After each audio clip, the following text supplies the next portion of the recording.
Un buongiorno a tutti voi telespettatori, ben ritrovati all'appuntamento quotidiano con l'informazione di Focus TG. Sono le 12 in punto e noi siamo in diretta, lo saremo per un'ora fino alle 13 per la consueta pagina dedicata alla cronaca, all'attualità, a tutto quello che è successo e sta succedendo in Veneto, nel nostro territorio. Puntata questa di Focus TG ricca di cronaca, ma ci sarà spazio anche per i nostri approfondimenti, per le curiosità, per il turismo, arte, cultura, sanità, insomma un menù anche oggi quanto mai ricco e variegato, però come di abitudine noi iniziamo adesso con la cronaca, perché sono tante le notizie di cui darvi conto.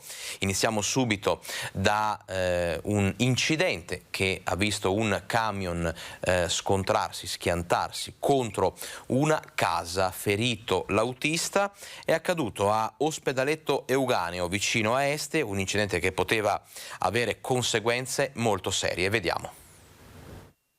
Deve la vita ai vigili del fuoco che viaggiavano poco dietro il suo autoarticolato, un camionista 62enne che venerdì verso le 19 è finito contro il muro di una abitazione in via Altura, la regionale 10, forse a causa di un malore.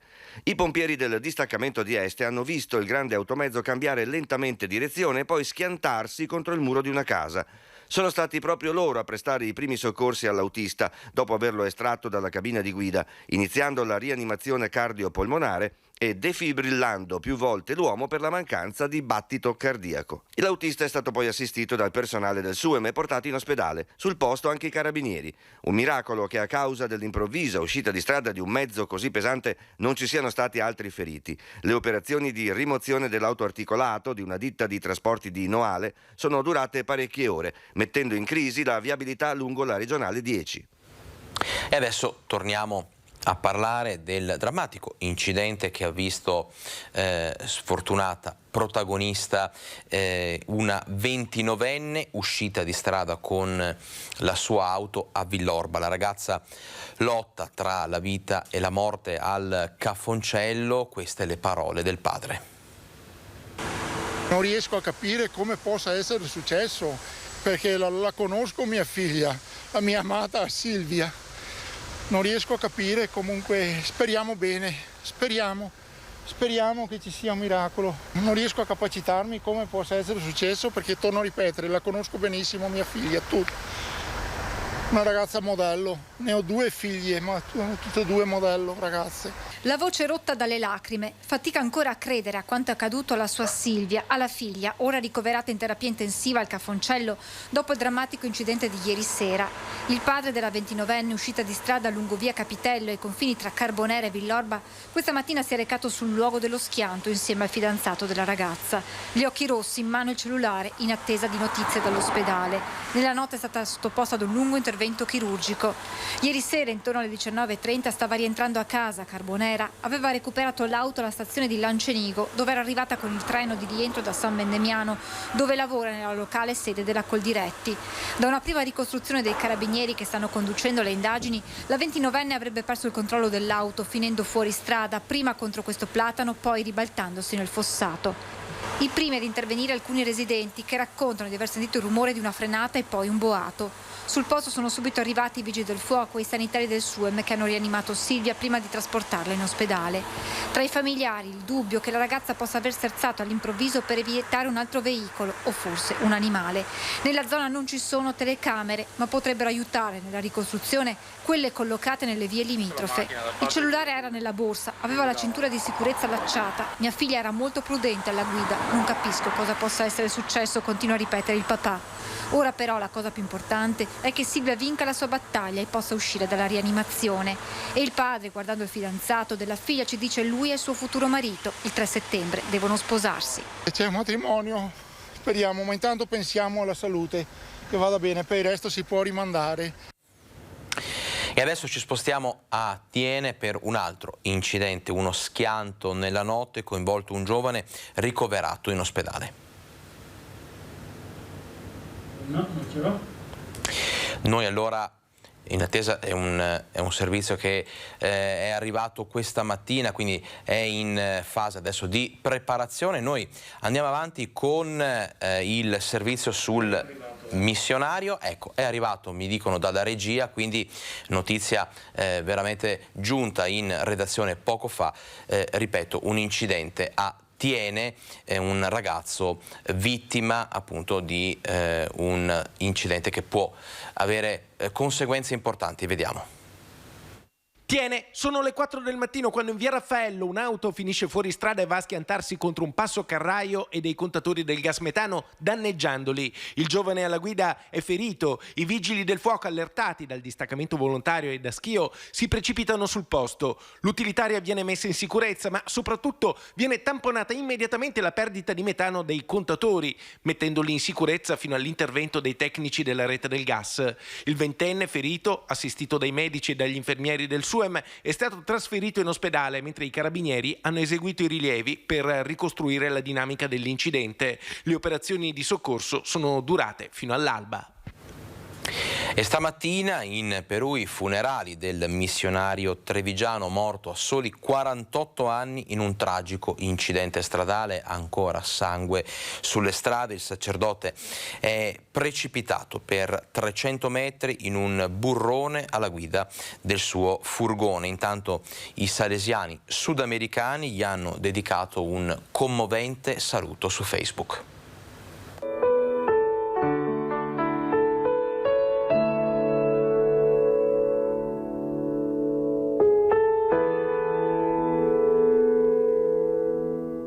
Cuando llegué a Perú me sorprendió el cariño, la devoción muy bonita que aquí el pueblo peruano tiene a la Virgen María. Grazie per il tuo lavoro, padre David, ti ricorderemo sempre. I suoi ragazzi, la sua comunità lo hanno voluto omaggiare così, con un video emozionante postato sulla pagina Facebook dei Salesiani del Perù. Il dolore è ancora forte per la scomparsa di Don David Facchinello, il missionario di 48 anni originario di Loria in Perù dal 2017, che ha perso la vita in un incidente stradale poco lontano da Cuzco. Il sacerdote, diretto all'aeroporto per raggiungere Lima e prendere parte all'apertura del capitolo ispettoriale, stando alle ricostruzioni dei media locali, era alla guida di un furgone nella tarda serata di martedì, quando improvvisamente ha perso il controllo del mezzo, precipitando in un burrone per circa 300 metri. Le immagini del recupero del veicolo testimoniano gli effetti del tremendo impatto. Con lui un passeggero che, pur ferito gravemente, si è salvato per miracolo. Un doppio filo di dolore lega il paese sudamericano e Loria in queste ore di lutto per la sua tragica morte. Domani a Cuzco alle 10:30, ora peruviana, verranno celebrati i funerali. In contemporanea, saranno le 17:30 in Italia, verrà recitato il rosario presso la cappella dell'Istituto Salesiano Sardagna a Castello di Godego. Un momento di preghiere in attesa delle esequie a Loria che verranno annunciate appena sarà possibile sapere una data certa. Quasi 20 anni di sacerdozio, Don David era conosciuto e amato tanto nella sua terra d'origine quanto in quella in cui operava con straordinaria dedizione. Un'esperienza che gli aveva insegnato la gioia di un popolo e la sua incrollabile fede, la stessa alla quale si aggrapperanno per dargli l'ultimo saluto tra le lacrime. De alguna manera me ha ayudado también a mí, como es mi devoción a la Virgen María. Tengo este cariño a la Virgen María Auxiliadora.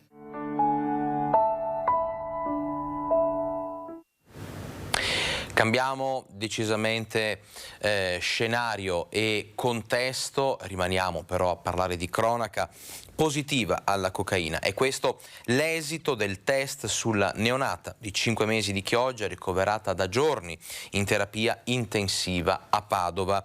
Il saluto e gli auguri di una pronta guarigione da parte del sindaco Armelao.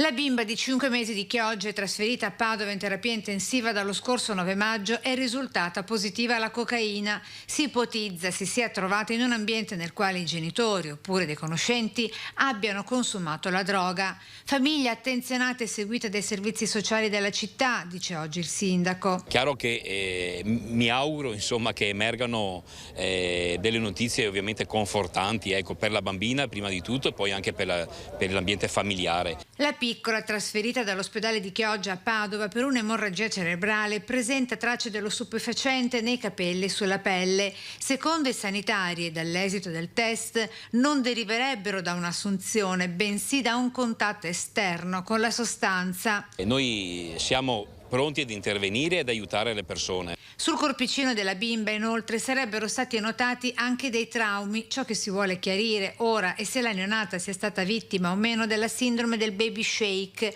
ovvero lo scuotimento violento e continuo per farla smettere di piangere, oppure se si sia trattato di una semplice disattenzione. La Procura di Venezia ha aperto un fascicolo, al momento senza ipotesi di reato e senza indagati. La speranza e gli auguri di un graduale ritorno alla normalità per la piccina da parte del sindaco Armelao. Mi auguro che la bambina possa star meglio, possa guarire, star bene e possa ritornare a Chioggia, insomma, a giocare con i propri amici. Adesso noi siamo nel Padovano, una vicenda incredibile, quella accaduta a Brugine. Un uomo di 68 anni ha legato il suo cane husky alla macchina e lo ha trascinato per diversi chilometri. In tanti, tra automobilisti e passanti, hanno notato la terribile scena. In particolare un ciclista ha pensato giustamente di avvertire i carabinieri. Il 68enne è stato denunciato per maltrattamenti di animali ed è in arrivo una pesante multa. Si è giustificato dicendo che il cane non voleva camminare. L'husky, ferito ma fortunatamente non in pericolo di vita, è stato immediatamente curato da un veterinario. Noi restiamo sempre in provincia di Padova perché continua a far discutere il caso del ciclista minacciato con una pistola per un diverbio sulle strisce pedonali. Sentiamo le parole del giovane nigeriano. Questo è un bodyguard che tira fuori la pistola e minacciami. No, io non ci sto e io ho detto guarda, io sicuramente, sinceramente non ho paura. Non ho paura, sono sicuro che non mi può sparare, se mi spara allora sì. Mi ha solo fatto la sorpresa che la prima volta che sento, di solito guardo in TV che uno spara, ma non ho mai visto una prima volta. Pensavi di trovarti in una situazione del genere? No, io ero già in ritardo, anche il lavoro, andavo anche in fretta, quindi ero già dall'altra parte, le ho solo detto guarda che sei sulla striscia, vai via da là. Dice di non aver avuto paura Kingsley, il 32enne nigeriano, intimidito con una pistola all'arcella da una guardia giurata dopo un diverbio per un parcheggio sulle strisce pedonali. Il vigilante, secondo la sua ricostruzione, non gli ha puntato la pistola, ma gliel'ha mostrata con fare minaccioso. No, non mi ha puntato, era seduto nella macchina, non è sceso. Gli ha solo estratto la pistola e mi ha detto vieni qua che ti sparo. E c'è una cosa di 15 secondi, poi prima perché c'era anche i video, e c'era delle persone tanti in giro che hanno fatto anche i video e anche la foto. Allora lì mi hanno chiamato, io stavo già andando via, è lì che mi hanno chiamato perché loro hanno sentito, perché io stavo già agitando e loro hanno detto mi ha estratto la pistola, allora sparami. Allora la gente si è fermato, cosa è successo? Io gli ho detto guarda, dentro un battibecco non è neanche detto niente, mi ha detto prima lui stai zitto, io gli ho detto stai zitto tu, e questo estrae pistola, se allora ogni cosa che siamo stai zitto e quell'altro stai zitto e risponde quell'altro estrae pistola, allora non lo so io, ti giuro non lo sto. Kingsley vive in Italia da 18 anni, lavora a Cadoneghe e ha 4 figli. Mai avrebbe pensato di vedersi minacciato con una pistola. E non ti era mai successo una... No, io sono cresciuto anche in ghetto in Africa, in Nigeria, non mi è mai successo, vedo, ma non mi è mai successo che uno mi punta la pistola, mi sembra strano, ma niente di che. Sono qua a sporgermi le giudicia. Ora il 32enne ha fatto denuncia ai carabinieri sperando che venga fatta chiarezza su un gesto che ha creato non poche polemiche in città. E si indaga, ci spostiamo nel Trevigiano, per omicidio colposo dopo la morte di Enzo Stevanato, 61enne di Martellago, molto noto a Mogliano. Quello che sembrava un banale polipo alla narice gli è stato fatale e è stata disposta l'autopsia. Nel caso di specie la lista di attesa, ahimè, era di oltre un anno e questa lungaggine è anche un po' figlia del periodo post-Covid che stiamo vivendo tutti quanti. perché ovviamente ci sono tanti interventi che sono stati procrastinati a causa dell'emergenza sanitaria e ovviamente però gli interventi dopo si vanno ad accavallare l'uno con l'altro. È un effetto domino quello che avrebbe portato alla morte di Enzo Stevanato, 61 anni, di Martellago, una vita in DeLonghi e una passione per la pesca portata avanti con il Lenza Club di Mogliano. A dicembre 2021 quella che sembrava una scoperta tutto sommato banale, un polipo alla narice, è in questo momento che viene inserito nella lista d'attesa dal reparto di otorino-laringoiatria di Milano, tempistica prevista per l'appunto 1 anno, con la raccomandazione di contattare il medico curante in caso di peggioramento che purtroppo c'è stato. Stevanato cerca di mettersi in contatto con il dottore, ma quest'ultimo è in ferie, il naso continua a sanguinare. Venerdì 13 maggio viene portato in pronto soccorso, ma rimandato a casa sempre in attesa del rientro di quel medico. Il giorno dopo, sabato, il copione si ripete alle 18, secondo accesso al nosocomio, ma non ci sono otorini. Stevanato ritorna al mattino di domenica, gli viene sostituito il tampone e anche qui viene rimandato a casa. Lunedì finalmente la visita in reparto, si decide di intervenire con il bisturi, ma con scarso successo. L'uomo viene ricoverato e martedì avvisa la sorella che ci sarebbe stato un nuovo intervento l'indomani. Mercoledì la donna si reca di persona in reparto e non lo trova in stanza. Le dicono che si trova in emodinamica per un esame e viene invitata a richiamare giovedì. Venerdì l'epilogo, il 61enne si trova nel suo letto, alle 9:40 chiama la sorella e le chiede di portargli un paio di ciabatte. Pochi minuti dopo il dramma, Enzo sta male e sono inutili tentativi di rianimarlo per 45 minuti. Alle 11:30 viene dichiarato il decesso. I familiari presentano un esposto ai carabinieri di Dolo chiedendo e ottenendo un'autopsia. L'esame è stato svolto nelle ultime ore, si presume una patologia di natura cardiocircolatoria, ma si devono attendere gli esami istologici per avere risposte certe. L'ipotesi di reato formulata dalla procura veneziana e al momento contro ignoti è omicidio colposo. Cronaca che si intreccia con l'attualità nel prossimo servizio, perché parliamo di pesca. La pesca nel Veneto è in ginocchio per il caro gasolio e non solo, e allora una flotta di pescherecci ha manifestato al canale della Giudecca a Venezia per chiedere aiuto e risposte alle istituzioni. Una flotta di pescherecci provenienti da diverse località della costa veneziana solca le acque della laguna di Venezia. L'approdo è alle zattere per manifestare davanti alla Capitaneria di Porto il disagio di un'intera categoria messa in ginocchio dal caro gasolio. Ma se avanti così chiudiamo qua, non c'è niente da fare. Sì, abbastanza. A me non ho mai visto, mi 32 anni che comando, non ho mai visto una situazione del genere. Per prendere 50 euro ci vogliono dai 6.000 ai 6.500 euro di pescato. Non è che l'Adriatico quest'anno ci offra tutto questo pesce, fra le mucilagine e le meduse non è stato possibile lavorare, non è possibile lavorare. Io a fine mese non so come che pagherò il mutuo. In Veneto la pesca è stata fino ad ora un settore floridissimo che guida il paese anche nella protesta di questi mesi.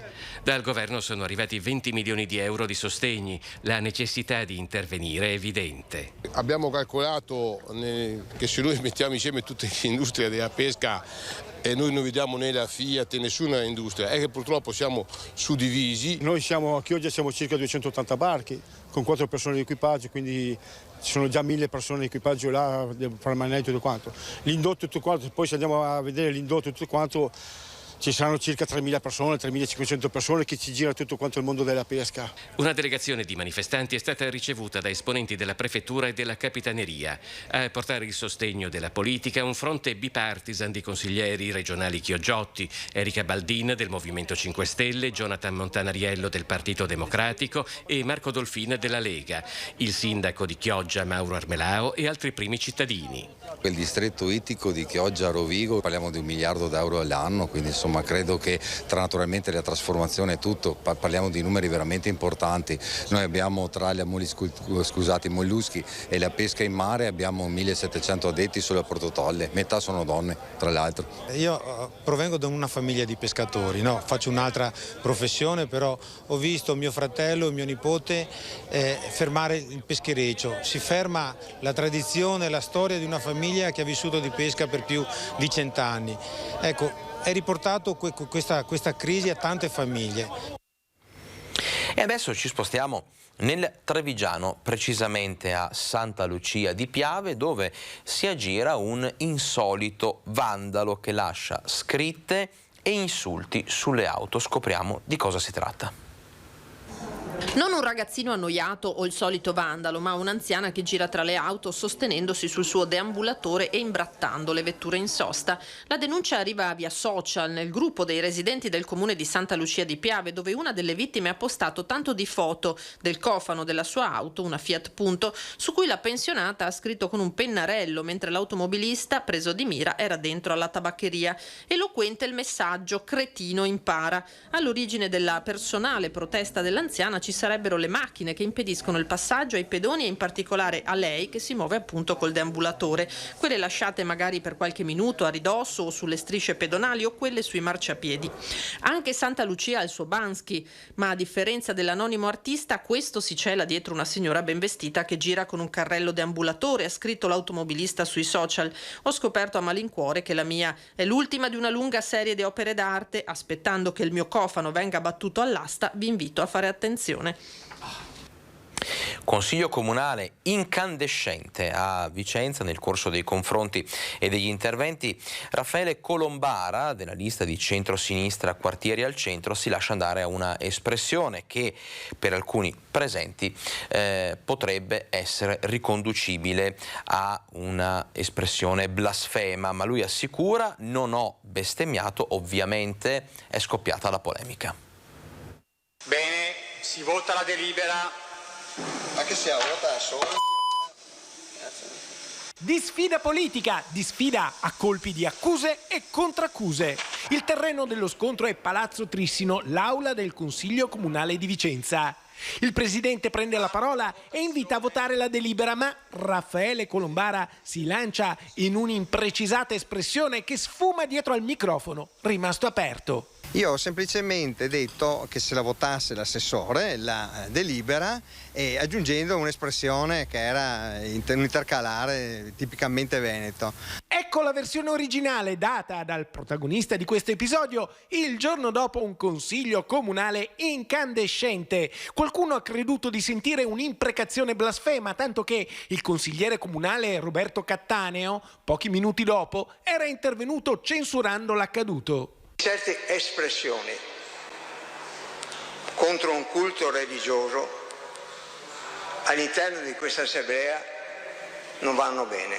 E oggi infatti si è scatenata la polemica. Noi ovviamente siamo andati dall'interessato perché possa fornire la sua versione dei fatti. Non si tratta sicuramente di una bestemmia, con questo ci siamo confrontati con l'avvocato e anzi da questo punto di vista proseguiremo con una querela nei confronti di quelli che stanno usando questo episodio per discreditare la mia persona e quindi non tanto per la mia persona ma per la verità e l'onestà che è della figura. Insomma, Raffaele Colombara, consigliere comunale di centrosinistra della lista Quartieri al Centro, insiste: l'audio è sfumato, non si sente bene ma lui è sicuro. Non ha bestemmiato. Non nominando nessuna divinità, appunto aggiungendo un intercalare veneto. Quale? Appunto non nominando uno zio. Ma perché ce l'ha con suo zio? Lo zio di chi?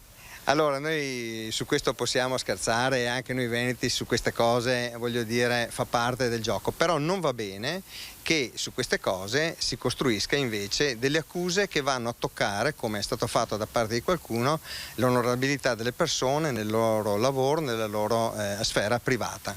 Questa la versione di Raffaele Colombara, ma il consigliere comunale di centrodestra Roberto Cattaneo insiste che nel tempio della politica vicentina, il consiglio comunale, certe cose non dovrebbero succedere. Io ieri sera ho sentito una parola che non posso ripetere sicuramente all'interno di questa intervista, che poi si trasforma in imprecazione diversa, potrebbe anche esserci, però ricordiamoci sempre che eravamo all'interno di un consiglio comunale e queste cose non devono per forza succedere. Ho voluto richiamare comunque nella lettera mandata dal consigliere Colombara tutti i consiglieri a non travalicare quelli che sono i limiti della dialettica politica pur accesa. Il presidente del Consiglio Comunale richiama tutti a tenere un comportamento consono. Insomma, non resta che concludere con il protagonista di questa vicenda. Raffaele Colombara, al di là del VAR su quello che ha detto o non ha detto, si scusa per l'accaduto?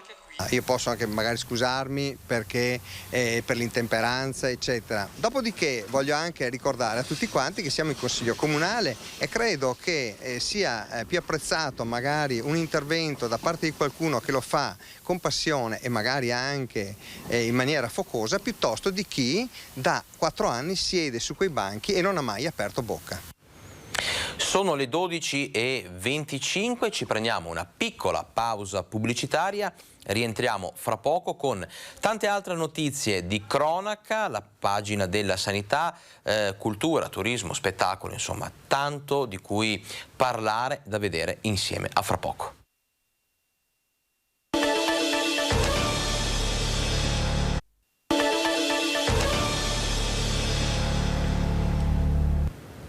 Ben ritrovati a Focus TG, come promesso. Dopo un minuto di pubblicità siamo tornati in diretta. Vi ricordo che saremo in vostra compagnia fino alle 13 con tante altre notizie. Noi continuiamo con cronaca e attualità che si alternano, che si intrecciano, e nel prossimo servizio ci spostiamo a Treviso, dove insomma sta facendo discutere la notizia di cui parleremo appunto fra poco, cioè quella di revocare la cittadinanza a Benito Mussolini. È questa la proposta che sarà formalizzata nel pomeriggio a Treviso all'auditorium della CGIL.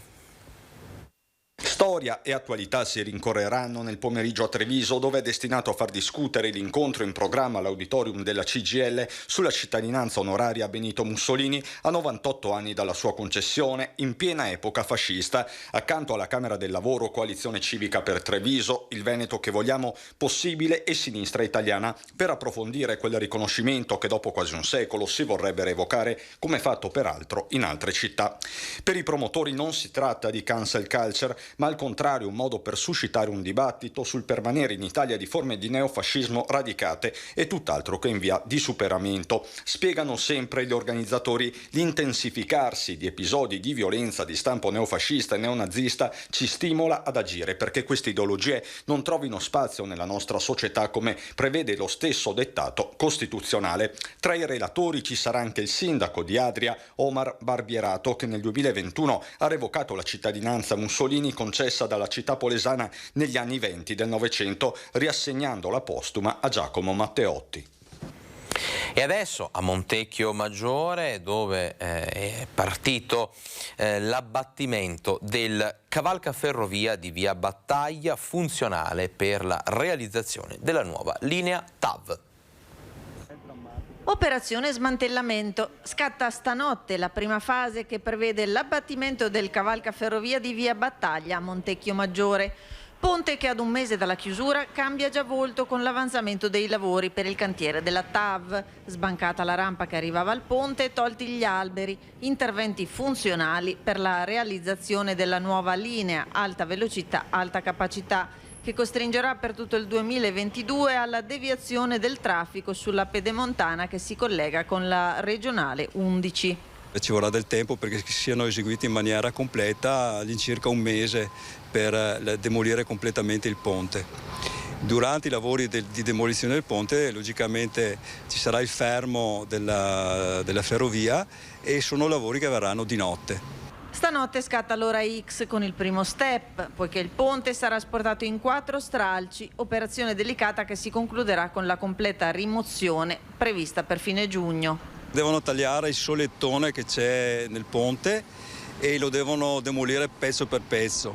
Poi l'altra fase è quella di demolizione delle spalle, cioè quelle che sono, diciamo, quelle che tengono in piedi il ponte, e questo implicherà all'incirca un mese di lavoro, insomma da quello che è il cronoprogramma risulta essere un mese, quindi nel prossimo a fine giugno dovremo avere il ponte, tutta la parte, sia la rampa che il ponte demolito, dovremo vedere lo spazio completamente libero. E adesso un singolare intervento dei Vigili del Fuoco sui Colli Euganei. Protagonista un giovane capriolo.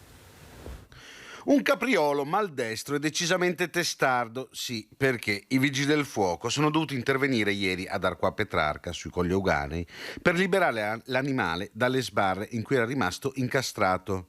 Lavoro finito? Per niente. Appena liberato, infatti, l'ungulato si è nuovamente incastrato, probabilmente attratto da qualcosa, obbligando i vigili del fuoco a liberarlo nuovamente.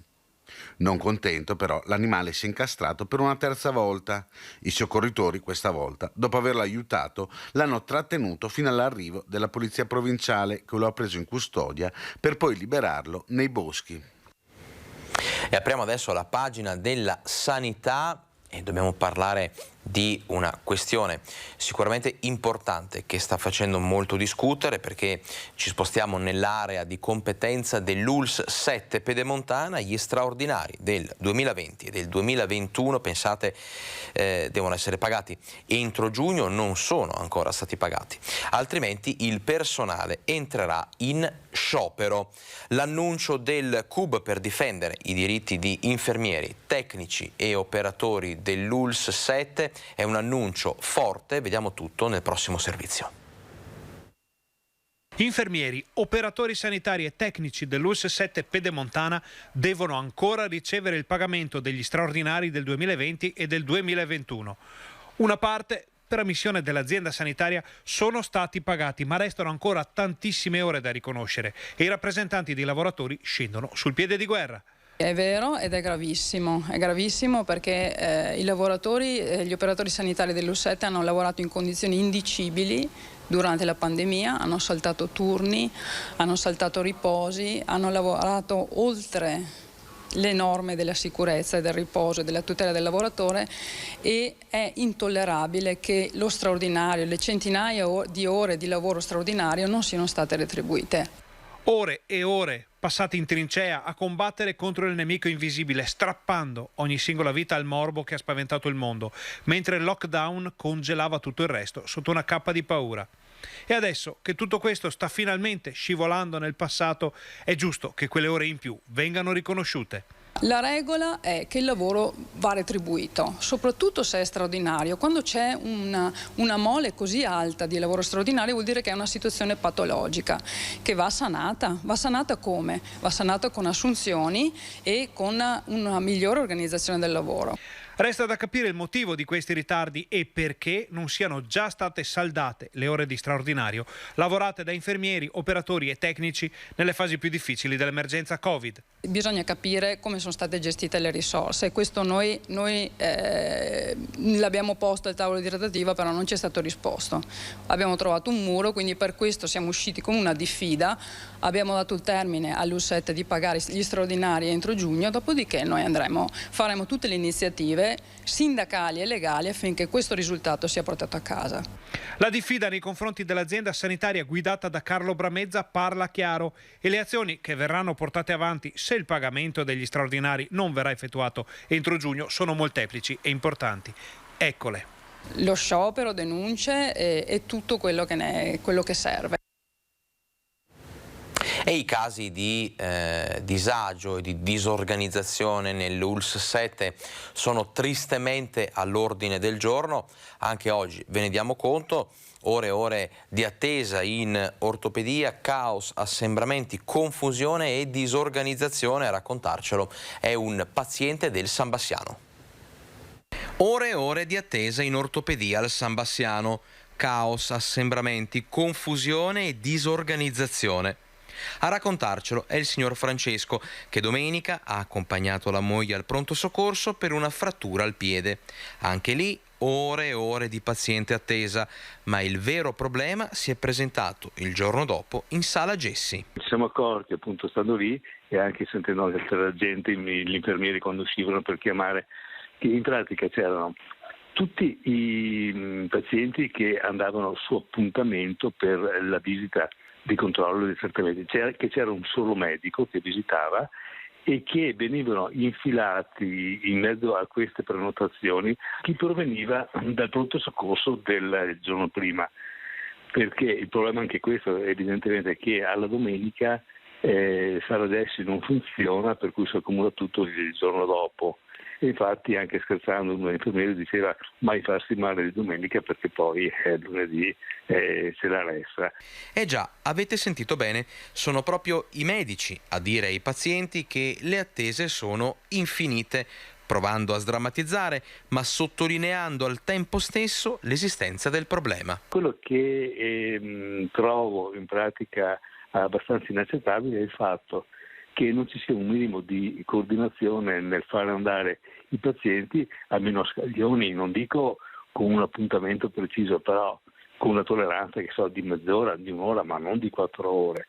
Trovo inaccettabile appunto una condizione in cui si è tutti diagnosticati e si deve stare anche 4 ore per una visita. Una situazione peggiorata nell'ultimo anno. Peggiorata secondo me sicuramente.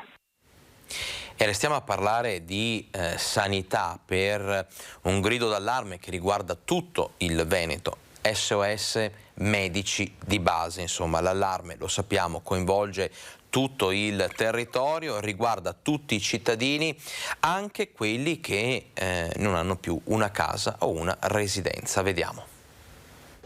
Siccità sanitaria. In Veneto c'è carenza di medici di base. Solo nell'area dell'Ulsottoberica mancano 108 dottori di famiglia, con migliaia di pazienti rimasti scoperti. Per questo il Consiglio regionale ha approvato una vera e propria rivoluzione: consentire agli specializzandi del primo anno di seguire non più 650 pazienti, ma 1000 e poi 1200 il secondo e il terzo anno.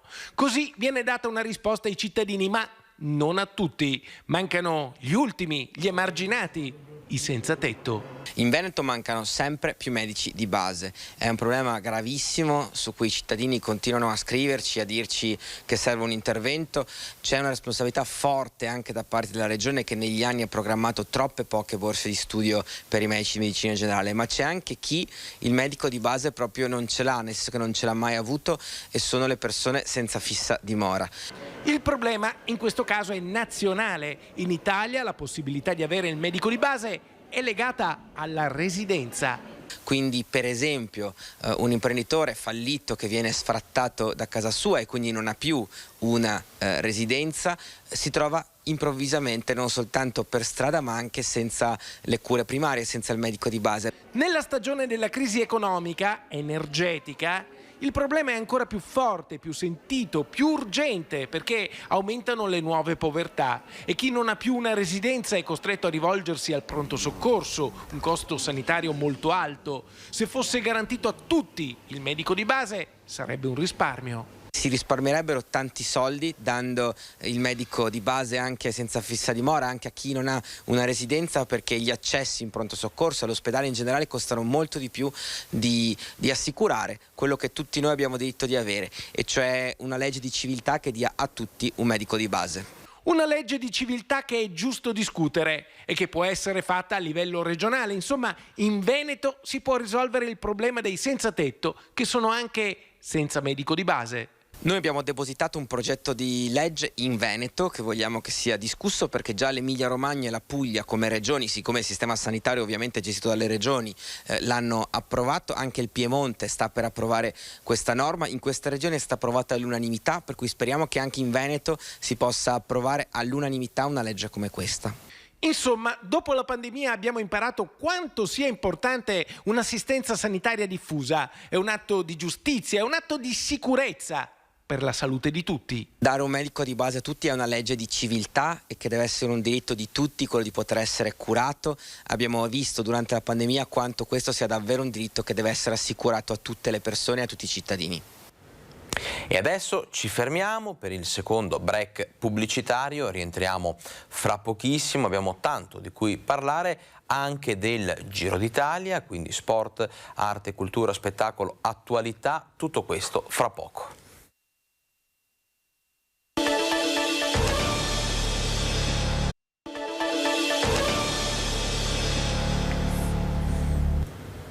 Sono quasi le 12:45, mancano pochissimi minuti, noi siamo in diretta, lo saremo fino alle 13, quindi ben ritrovati al nostro Focus TG, la striscia quotidiana dedicata all'informazione del Veneto e dal Veneto. E allora, come vi avevo detto prima di andare in pubblicità, apriamo velocemente anche la pagina dello sport, perché insomma dobbiamo tornare a parlare del grande successo del Giro d'Italia a Treviso, archiviato insomma con tante emozioni e con una vera e propria esplosione di tifo e di affetto nei confronti della più importante corsa ciclistica nazionale. Dicevamo, archiviato questo grande successo, Treviso si prepara ad altri eventi legati al mondo dello sport in un calendario fitto di appuntamenti. Vediamo.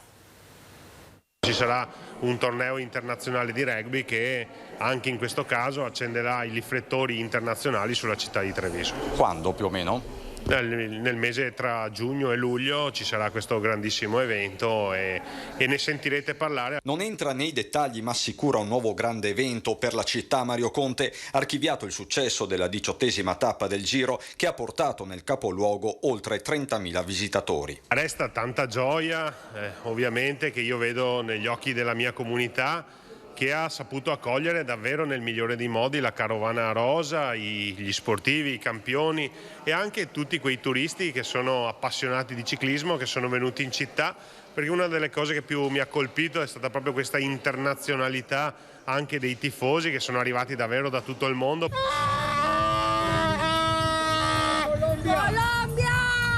Tappa trevigiana che fa parte di un gran finale che parla rigorosamente veneto. Regista dell'operazione d'arresto è la stessa regione. Abbiamo il tappone dolomitico che è tutto nostro quest'anno con l'arrivo in Fedaia, e poi infine voglio ricordare la grande cronometro con la conclusione del Giro all'Arena di Verona. Quindi la Valpolicella, il Prosecco, le Dolomiti, tutti patrimoni dell'umanità. Luca Zai a questo punto rilancia: l'obiettivo dichiarato è soprattutto uno. Le Olimpiadi sono un obiettivo certo, visto e considerato che ci sono state aggiudicate, stiamo lavorando, ovviamente abbiamo avuto questi 2 anni di pandemia che non ci hanno aiutato, però si va avanti alla grande. Di fatto una ripartenza per il territorio, lo ha confermato il pubblico e lo ribadisce un'illustre trevigiana d'adozione. Io di ciclismo me ne intendo zero, ma sono qua per far felice mio figlio. Come la trovi questa Treviso? Beh, io sono innamorata di Treviso da sempre, è la mia piccola Parigi. Si ritorna fortunatamente a vivere, abbiamo tutti bisogno di un po' di leggerezza, finalmente di lasciarci andare, perché sono stati 2 anni difficili assolutamente per tutti, molto duri, e adesso abbiamo voglia di spettacolo, di arte, di sport e tutto ciò che ci può far sognare.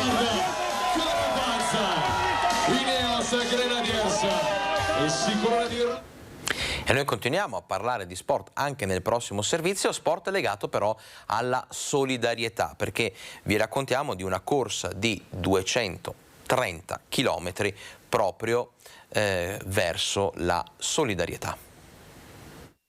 Dalla testa ai piedi per fare tanta strada nel vero senso della parola. 230 chilometri di corsa verso la solidarietà, da Zanè fino a Scanzorosciate.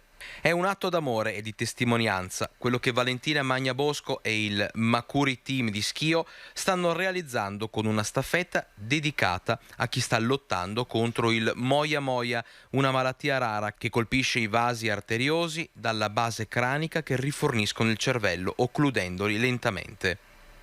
Dalla testa, appunto dove colpisce la malattia, ai piedi, passando per il cuore della gente, per portare un contributo, per dar lustro a chi ha avuto il coraggio di trasformare il dolore e la disgrazia nel motore propulsore di un progetto grandissimo con più di 100 volontari. Le varie tappe saranno corse da 2 o 3 persone con 3 ciclisti che monitoreranno la strada.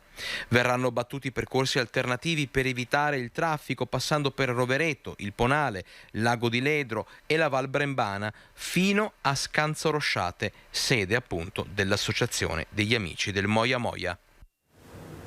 E adesso chiudiamo la pagina di sport, ma in qualche modo quello che andiamo a mostrarvi adesso è legato a quello che vi abbiamo appena detto, perché 230 km di corsa nel verde, questo è quello che riguarda la staffetta di cui abbiamo parlato nel servizio che avete appena visto. Bene, parliamo di verde, continuiamo a parlare di verde, ci spostiamo a Bassano per un verde, un'oasi verde che rischia di sparire, perché torniamo a parlare della zona di San Lazzaro, appunto uno dei polmoni della città, un'oasi verde dove presto potrebbero arrivare ettari di capannoni e di asfalto. Questa non è una zona verde di Bassano, questa è l'ultima zona verde di Bassano. Ed è con queste parole commosse che una residente descrive San Lazzaro, l'ultima zona verde di Bassano, un'oasi naturale verdeggiante dove presto potrebbero arrivare 26 ettari, non di bosco, ma di capannoni, asfalto e cemento. Io soprattutto inviterei le autorità tutti quanti a venire a passeggiare qui e mettersi una mano sul cuore. Un progetto, quello di San Lazzaro, che ha creato fin dal principio una grande spaccatura. Da un lato i privati che hanno partecipato all'asta comprando i lotti del terreno, dall'altro una collettività che non vuole rinunciare al suo angolo di campagna bassanese. Con tutti quanti i capannoni che sono chiusi perché sono inattivi, non c'è lavoro, non penso che ci sia bisogno di questo. Abbiamo bisogno di verde per respirare meglio. Non so chi farà bene, probabilmente le tasche di qualcuno.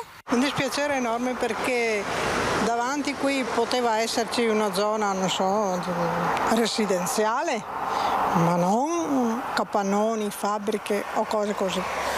Questo mi fa molto male. La cosa andrebbe a ledere molto l'aspetto vitale della zona, che è caratterizzato da un verde che è un polmone molto importante per la città. Noi ci siamo trasferiti 5 anni fa da Cabaroncello, che era una zona estremamente trafficata, e siamo venuti qua molto tranquillo. Qua ci sono i campi, vengono coltivati, infatti si possono vedere le varie coltivazioni, ci sono le cicogne che atterrano. È impensabile che qui facciano una zona industriale. E dopo la lettera dei cittadini indirizzata all'amministrazione comunale, ago sempre più pesante della bilancia, i residenti chiedono più ascolto. Ascoltate l'Europa per piacere, che non siamo sempre noi a dover pagare. Se è vietato costruire, incementare ancora, togliere zone verdi da dove dovrebbe essere, per piacere non fatelo. Altrimenti non lamentatevi quando perderete tutti i voti, perché la gente non è stupida. Perché decidono tutto senza interpellare nessuno? Cosa siamo noi? Siamo cittadini che abbiamo sempre pagato le nostre tasse e non c'è niente che funziona bene, niente, né la sanità, né il comune, né il sindaco e neanche adesso il nuovo piano che devono fare. Questo fa schifo. E adesso ci spostiamo a Marostica, dove è stato firmato un protocollo d'intesa per la valorizzazione della cultura e del turismo. Una Marostica che punta sempre di più al turismo e lo fa anche attraverso il commercio, firmato così un protocollo d'intesa che rafforza la sinergia tra comune e Confcommercio. Una sinergia che va, a sottolineare un accordo che c'è sempre stato fra la nostra associazione Confcommercio e l'amministrazione comunale, e anche perché andiamo in questo modo ad ampliare in un certo senso quella che è una promozione turistica già importante e propositiva per Marostica. Come diciamo sempre noi, Marostica è una città da vivere, amare e visitare. Un accordo che segna una strada comune verso la promozione del territorio e delle sue attività. Si cercherà di portare più gente possibile, sia da un punto di vista anche dell'economia del territorio, perché chiaramente più gente viene a trovarci a Marostica e più gente abbiamo speranza che poi vadano a spendere i loro soldi nelle nostre botteghe. Turismo e commercio, due grandi protagonisti che uniti rappresentano la più grande forza per la città. Non ci sarebbe la città senza le botteghe e i piccoli comunque esercizi commerciali e non ci sarebbe il turismo ovviamente senza la città, però i turisti poi necessitano di entrare anche e a conoscere quelle che sono le nostre attività. Il portale appunto EasyV è utilissimo perché sarà una vetrina in più per quella che è la città di Marostica. Noi dentro ci troveremo appunto il nostro territorio, quindi i nostri sentieri, i nostri percorsi, ci troveremo le nostre attività, quindi le nostre botteghe, le nostre attività vere e proprie, e ci troveremo anche i nostri eventi, le nostre manifestazioni. E adesso ci spostiamo a Venezia, dove è andata in scena una protesta in prefettura per i circa 140 lavoratori dell'azienda di Tessera nel settore aeronautico. In queste ore sono arrivati nei conti correnti dei lavoratori i primi bonifici arretrati per la busta paga di aprile. Oggi, in realtà, per essere in linea, gli stessi lavoratori avrebbero dovuto ricevere anche la mensilità di maggio, ma questo intanto è già un primo passo. L'incontro del prefetto a Venezia di questa mattina ha quindi sortito i primi effetti positivi per i circa 140 lavoratori dell'azienda Superjet di Tessera, leader nel settore aeronautico. Un primo passo, ma ancora non basta e soprattutto non è scongiurato il rischio di gravi problematiche in futuro. I lavoratori e le lavoratrici Superjet International oggi sono stati in corteo a Venezia per andare alla convocazione del prefetto. Abbiamo rappresentato al prefetto la situazione molto difficile e complicata che stanno vivendo 140 famiglie in questo momento. Blocco degli stipendi e soprattutto l'incertezza più assoluta riguardo alla possibile continuazione occupazionale. Superjet, lo ricordiamo, è un sito e un'azienda che lavora nel campo dell'aeronautica. L'azienda ha capitali e una governance a maggioranza russa per il 90%. Il conflitto in Ucraina ha fatto scattare delle sanzioni, perciò i conti correnti della società, pur avendo disponibilità di fondi, non hanno potuto erogare gli stipendi e da marzo erano saltate 2 mensilità. La preoccupazione continua, ma la prefettura, come ufficio territoriale del governo, ha assicurato che sta seguendo la vicenda. Eccellenze di professionalità molto alte che non devono essere disperse sul territorio, ma che devono continuare a operare nell'ambito dell'aeronautica, nell'ambito di Leonardo, che è la società che partecipa con un 10% Superjet e che ci auguriamo si faccia carico di queste famiglie, di questi lavoratori, delle loro continuità occupazionali.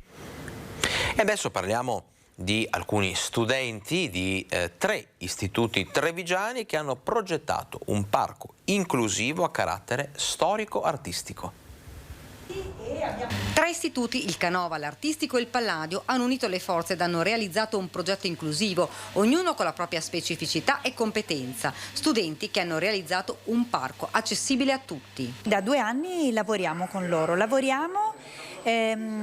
prima diffondendo una cultura dell'inclusione, quindi conoscendo di più le disabilità che non sono solo motorie, sono cognitive, sono sensoriali. I ragazzi hanno imparato cosa vuol dire muoversi in città con delle difficoltà e da lì è nata poi con la loro creatività la proposta di questa mostra. Il percorso è stato promosso dall'amministrazione comunale assieme al Disability Manager. I ragazzi prima hanno studiato i temi della disabilità, poi hanno sperimentato di persona cosa significhi spostarsi nei percorsi pedonali, simulando con dispositivi e ausilii i diversi tipi di disabilità motoria e sensoriale. Tutte le opere possono essere viste e toccate sia da persone che camminano o anche in carrozzina, proprio grazie a un certo tipo di percorso, comunque a uno studio dell'area molto accurata e studiata per tutti. Un'esperienza concreta e positiva per gli studenti. Positiva perché ci ha permesso di coinvolgere i ragazzi in una progettazione di tipo partecipato e quindi essere protagonista nella costruzione di una città futura inclusiva. I giovani hanno studiato, lavorato e presto il progetto sarà realizzato. Queste 3 realtà, Geometri, Liceo Artistico e Liceo Classico, in multidisciplina abbiano amalgamato e fuso un progetto veramente interessante e coerente che sarà posto all'interno del più grande progetto che stiamo facendo noi per il recupero complessivo delle cinta muraria. Cambiamo approccio, precisa il sindaco Conte, non persone affette da disabilità ma persone con personalità. Credo che il cambio di paradigma nei confronti della disabilità stia anche nel smetterla di riservare dei posti a delle persone che hanno dei problemi. Io preferisco riservare dei posti, delle passerelle, delle opportunità a persone che invece hanno delle caratteristiche in più rispetto ai normodotati e per esempio una di queste caratteristiche potrebbe essere appunto la personalità. I progetti sono stati esposti a Casugana, la mostra dei lavori dei ragazzi sarà visitabile fino all'11 giugno. Restiamo nel Trevigiano. Una biciclettata alla scoperta delle bellezze di 5 comuni bagnati dal Sile. Vi raccontiamo questa singolare iniziativa nel prossimo servizio. La data da segnare sul calendario è domenica 19 giugno. L'evento è Alto Sile by Bike, una biciclettata per conoscere le bellezze dei 5 comuni, Vedelago, Morgano, Quinto, Istrana e Piombino Dese bagnati dal Sile. 3 circuiti da 15, 20 e 33 km che porteranno i partecipanti a toccare alcuni siti naturalistici e culturali come l'Oasi di Cervara, il Gran Bosco dei Fontanassi, la Rotonda di Badoere. 4 gli ingressi e i percorsi, un modo per accompagnare i ciclisti alla scoperta delle peculiarità dei 5 comuni. Dobbiamo offrire al turista le nostre eccellenze, dobbiamo farle conoscere e ciascuno deve metterci del proprio a livello quindi sia di attrattività dal punto di vista sportivo ma anche enogastronomico e unire anche il culturale. Si tratta del primo evento che rientra nel più ampio progetto di marchio d'area Alto Sile che ha visto il comune di Morgano capofila con il successivo coinvolgimento degli altri territori bagnati dal Sile, con l'obiettivo di promuovere il turismo in quest'area che attraversa le province di Treviso e Padova. Per dare appunto lustro, per dare operatività soprattutto alla nostra progettualità di promozione territoriale. Ci auspichiamo che la partecipazione sia numerosa e che tutti i cittadini, non solo ma anche dei territori limitrofi, vengano a trovarci e vengano a percorrere i nostri bellissimi territori. Fondamentale in questa avventura è il gioco di squadra tra tutte le amministrazioni coinvolte.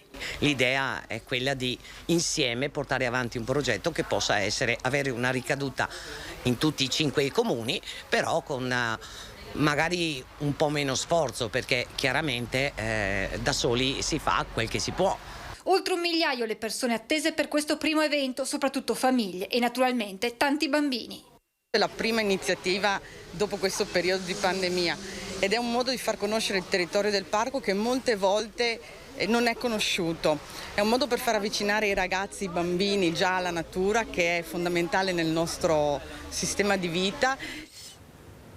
E quello che avete visto era il nostro ultimo servizio per questa edizione di Focus TG. Prima di salutarci però una rapida occhiata al report che ci fornisce giornalmente Azienda Zero, un report che riguarda l'andamento della pandemia dei contagi in Veneto. Ebbene, nelle ultime 24 ore i casi intercettati sono poco più di 1389 anzi, e il numero dei casi attualmente positivi in Veneto è sceso sotto i 30.000, 29.772. È davvero tutto, non mi resta che augurarvi buon pranzo, buon pomeriggio e darvi appuntamento alle 12 domani puntuali con un'altra edizione di Focus TG.